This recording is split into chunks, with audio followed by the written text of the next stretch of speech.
மதுரை திருமங்கலம் அருகே 47 ஆண்டுகளுக்கு பிறகு வைரவ சுவாமி கோயில் கும்பாபிஷேகம் வெகு விமரிசையாக நடைபெற்றது.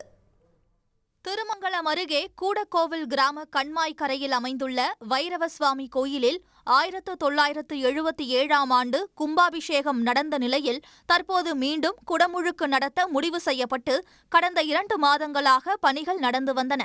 கணபதி ஹோமத்துடன் தொடங்கிய குடமுழுக்கு விழாவில் தீர்த்த கலசங்களை தலை சுமையாக சுமந்து சிவாச்சாரியர்கள் கோவிலை சுற்றி வந்தனர்.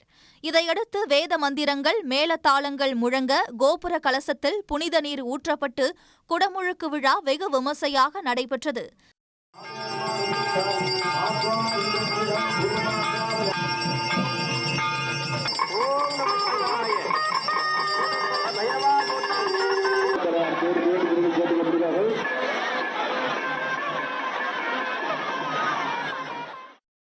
இதில் சுற்று வட்டாரத்தில் உள்ள 10க்கும் மேற்பட்ட கிராமப்புறங்களிலிருந்து ஏராளமான பக்தர்கள் பங்கேற்று சுவாமி தரிசனம் செய்தனர். உடனுக்குடன் செய்திகளை தெரிந்து கொள்ள சன் நியூஸ் பெல் ஐகானை கிளிக் பண்ணுங்க.